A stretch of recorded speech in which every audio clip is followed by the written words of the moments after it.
China के पास अभी भयंकर बवाल चल रहा है। चाइना ने पूरी दुनिया में घूम घूम लोन बांटा था, श्रीलंका में बांटा, अफ्रीका में बांटा, बांग्लादेश में बांटा, म्यांमार में बांटा, और सारे देश लोन चुका नहीं पाए। अब चाइना के बैंकों के पास पैसा हो गया खत्म, और जो लोग चाइना के बैंकों में पैसा रखे थे वो लोग गए मांगने कि हमारा पैसा दो, तो बैंक कर रहा आपका पैसा तो श्रीलंका को दिए थे डूब गया, आपका पैसा माली को दिए थे डूब गया, आपका बांग्लादेश को दिए थे डूब गया, म्यांमार को दिए थे डूब गया। अब वहां के लोग भयानक सड़कों पे उतर गए कि चोट्टा हमारा पैसा तुम डुबा दिए यहाँ पे। तो चाइना गवर्नमेंट ने सड़कों पे टैंक उतार दिया, कहा कि ससुरा तू नहीं, तुम ज्यादा कूदेगा उड़ा देंगे तोरा टैंक कैसे यहाँ पर, इतना खतरनाक है सब। तो एक तो इनके पास पैसा नहीं है, ये पैसा देने वाले भी नहीं है। दूसरा, चाइना फंसा हुआ भी ताइवान इशू वाले पर, तो चाइना इनको पैसा नहीं दिया। दूसरा, चाइना के लोग पाकिस्तानियों से बहुत ज्यादा चिढ़े हुए हैं, क्योंकि इधर कई ऐसी घटना हुई हैं जो पाकिस्तान के अंदर बम ब्लास्ट हुए हैं, उसमें चाइनीज वर्कर मारे गए हैं और टारगेटेड मारे गए। दासू डैम में मारे गए थे, उसके बाद चाइनीज सब AK-47 लेके ड्यूटी करता था, बस से जो जा रहे थे उस बस को जला दिया गया, चाइनीज जिंदा जल गए वहां पे। तो डर के मारे चाइनीज ऐसे लाइन लगा के भागने लगे वहां पर, कराची एयरपोर्ट से भाग गए, सोच रहा कहाँ रहेंगे हम चाइना में।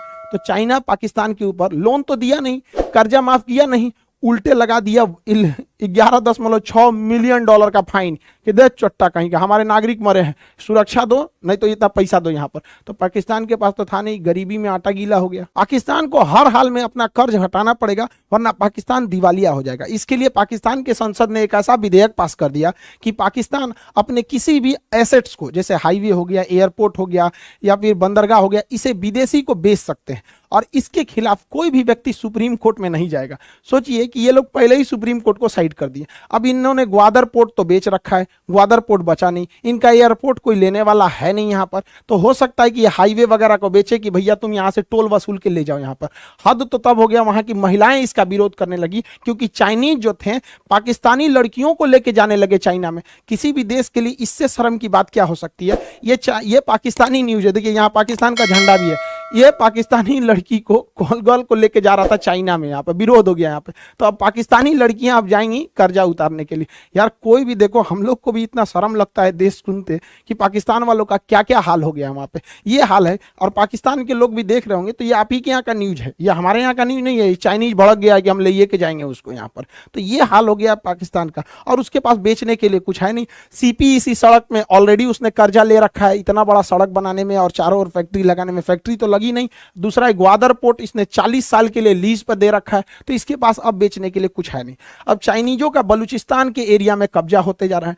बलूचिस्तान खनिज संपदा से बहुत भरा हुआ है, और बलूचिस्तान के खनिज को चाइना निकाल रहा है, और यहाँ बलोच वाले मिल के उसको मार रहे हैं। बलोचों का कहना है कि ससुरा हमको अलग करो, जब तुम हमारे साथ भेदभाव करते हो तो हमको अलग करो। देखिए पाकिस्तान की समस्या समझिए, कोई भी देश को एजुकेशन बहुत जरूरी है, और ना उस देश के अंदर जाहिलियत भर जाएगी।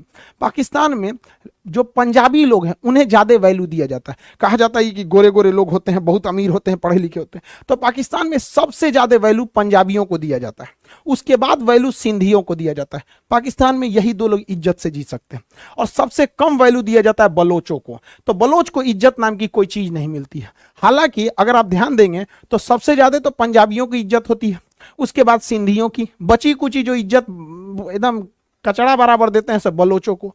इससे भी गए गुजरा इज्जत देते हैं सब बंगाल को, पूर्वी पाकिस्तान को। ये बांग्लादेश जिसे देख रहे हैं ये तो पूर्वी पाकिस्तान था।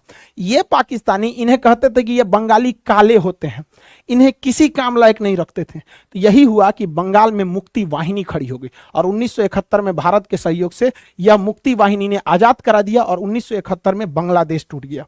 यह इतिहास दोबारा दोहराया जाएगा 50 सालों के बाद, 60 सालों के बाद।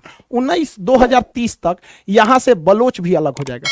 बलोच का कहना है कि ससुरा तुम हमको निम्न कैटेगरी का समझते हो, तो हम क्यों तुम्हारे साथ रहेंगे यहाँ पर। तो बलोच अभी यहाँ से 2030 तक क्या हो रहा है, ये अलग होने की लगभग 99.99 संभावना है कि बलोच अलग हो जाएगा। तो बलोच को समझिए, बलूचिस्तान जो है ये पाकिस्तान मोहम्मद अली जिन्ना ने जबरदस्ती कब्जा कर लिया। 1 अप्रैल 1948 को जबरदस्ती यहाँ बलूचिस्तान पे कब्जा कर लिया। तभी से बलूचिस्तान में यहाँ इसका विरोध हो रहा है। बलूचिस्तान का जो एरिया है, टोटल पाकिस्तान का 40% एरिया है ये बलूचिस्तान, लेकिन यहाँ आबादी इतनी कम है, महज 7% आबादी रहती है, 7%, क्योंकि यहाँ पूरी तरह से पहाड़ और पठार है। लेकिन यहाँ खनिज संपदा बहुत ज्यादा है। पाकिस्तान के टोटल गैस और पेट्रोलियम का 45% इसी बलूचिस्तान से निकलता है। उसका टोटल खनिज जो मिनरल है, कॉपर है, ये सब है, ये सब बलूचिस्तान से निकलता है। इसकी सीमा अफगानिस्तान से और ईरान से लगती है, इसलिए इसका स्ट्रेटेजिक महत्व भी है। पाकिस्तान का दूसरा सबसे बड़ा बंदरगाह ग्वादर बंदरगाह भी यहीं से है।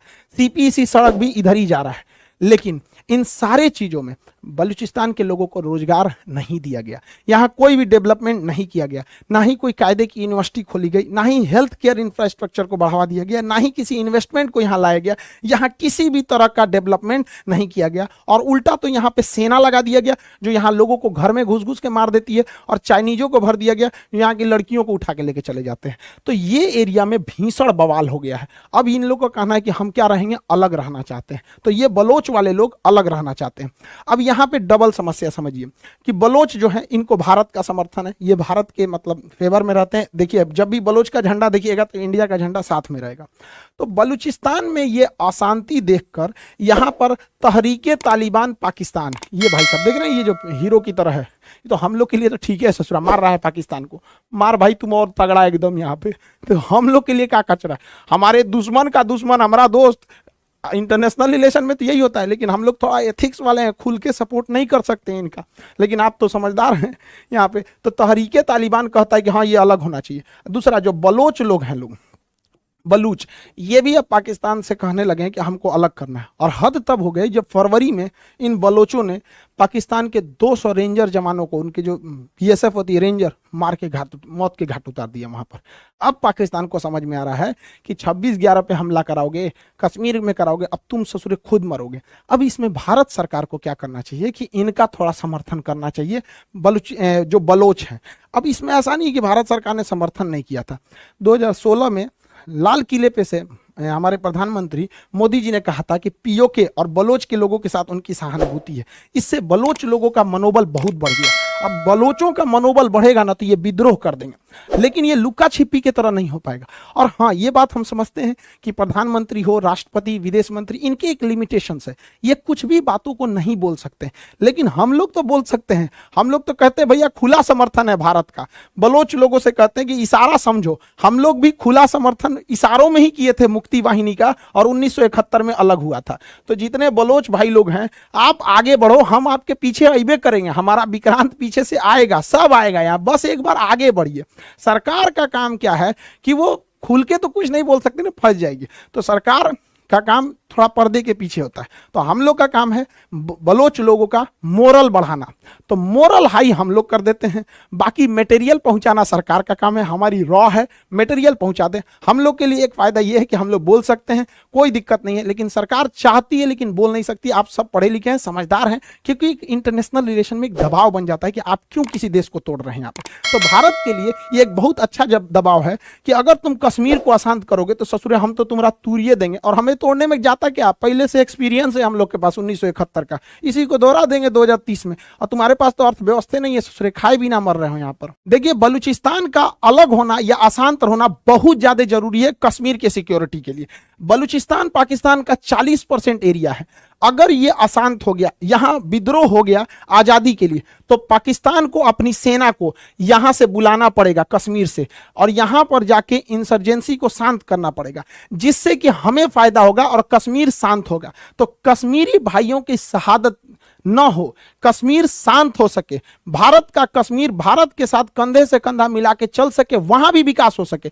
इसलिए कश्मीर के विकास के लिए यह जरूरी है कि एक नए देश का उदय हो, और इसके लिए जहां तक हो सके हम लोग से तो जितना बनता है कर सकते हैं। हम मोरल बढ़ा सकते हैं, आइडियाज आगे बढ़ा सकते हैं, लेकिन मटेरियल सरकार ले आएगी। बलोच लोग आप याद रखिए, आपको आगे बढ़ना पड़ेगा। आप एक कदम आगे बढ़ाइए, बाकी सारा काम हम लोग कर देंगे यहां से। तो ये बलूचिस्तान का ये एरिया अशांत होना जरूरी है। इससे एक तीर से दो निशान होगा। एक, पाकिस्तानी आर्मी इधर मोबिलाइज होगी, दूसरा पाकिस्तान का जो चाइना का ये जो सीपीईसी का सपना है ये भी धाराशायी होगा। ग्वादर पोर्ट का पूरा पैसा फंस जाएगा। अब ससुरा चाइना की मजबूरी बनेगी कि उसको मलक्का होके ही आना पड़ेगा, क्योंकि पहले उसका आइडिया था कि इधर से इधर अरब सागर में चले जाएंगे, भारत को बाईपास कर देंगे। अब ससुरे बाईपास करके दिखाओ, हिंद महासागर में तो उघारे करके मारेगी इंडियन नेवी तुम चाइनीज लोगों को। तो भारत सरकार के लिए बहुत जरूरी है ये बलूचिस्तान का मामला खेलना, और अभी मौका बहुत बेहतरीन ज़मीन है, बलूचिस्तान वाले लोगों के लिए मोरल के साथ साथ मटेरियल की भी जरूरत है, और बलूचिस्तान वाले लोगों को भी कहते हैं एक बार तो आपको आगे बढ़ना ही पड़ेगा। एक समय था जब पाकिस्तान जो था ना